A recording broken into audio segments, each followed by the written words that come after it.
Right, so still on that, President Cyril Ramaphosa yesterday delivering the State of the Nation address amid great pressure to improve the lot of millions of South Africans whose lives have been upended by the devastating effects of COVID-19 and, of course, a declining economy. He announced various measures to help alleviate poverty, inequality and unemployment. But now to examine if they'll change lives, we look at the figures on the ground, tracking the progress of development and service delivery gaps in South Africa over the years. And Bernstein is a founder and executive director of the Center for Development and Enterprise. A very good evening to you, and thank you so much for taking the time to speak to us today. Hi, it's a pleasure. So the president announced that 18 million people of our population received grants for the first time, or more than usual.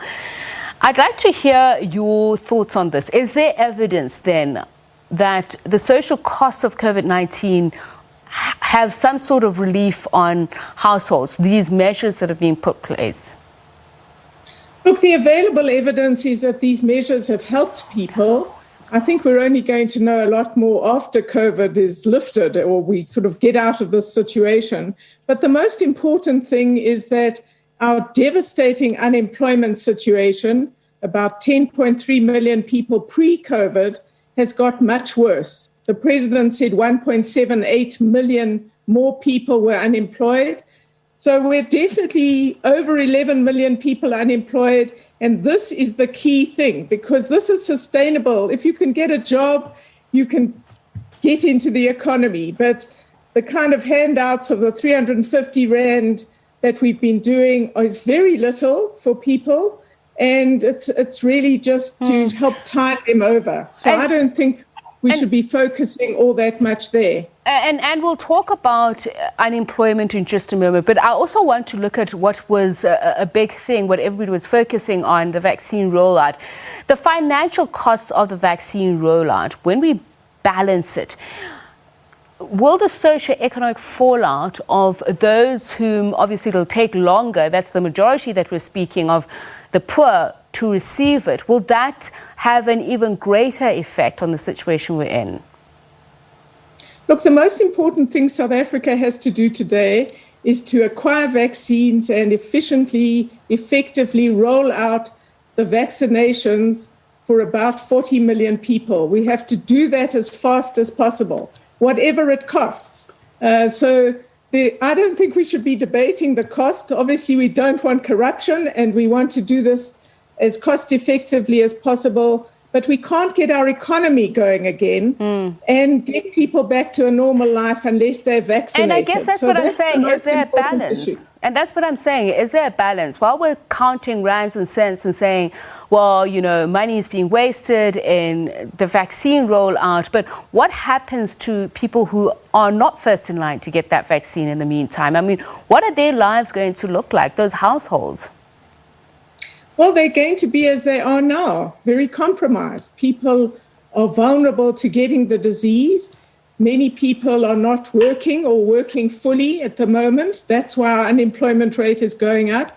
And that's why I think the cost of the vaccination is the least of our concerns. It's the speed. It's acquiring enough vaccines.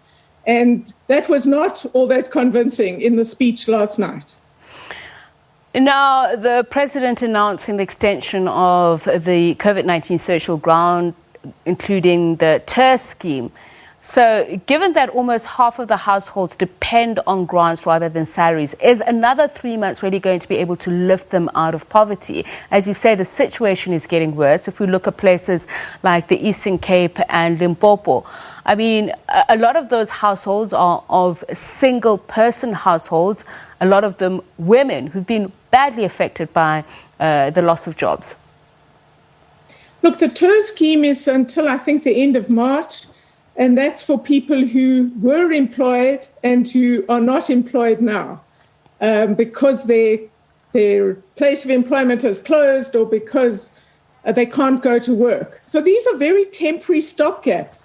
What we should be focusing on is how we get the economy going again and how we recover from the pandemic and start building the economy and creating jobs, how we build a more labor-intensive economy as well. So I think those are the issues that are most important if we're talking about this year and the next.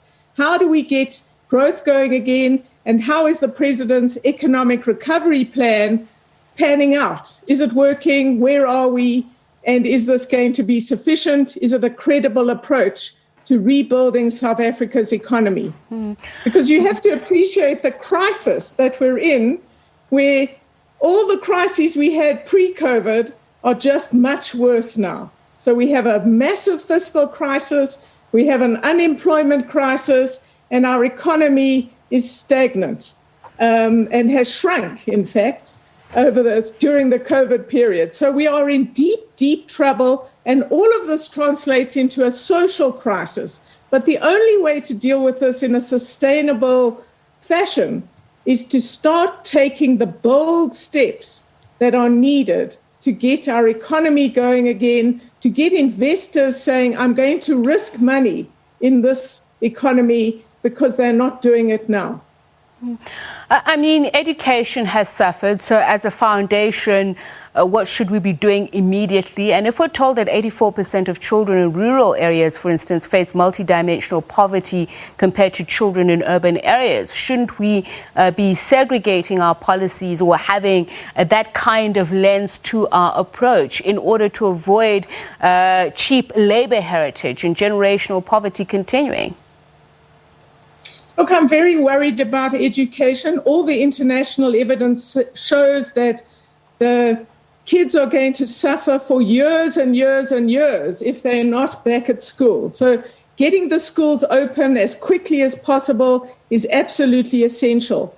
I'm also concerned the available information shows that the school feeding scheme, we normally feed pre-COVID about 9 million learners every single day, but this is not happening now. And I think important questions should be asked as to why apparently about 2 million children are not getting their sort of school, sort of food at school, even when the schools are closed. So I think that's really important.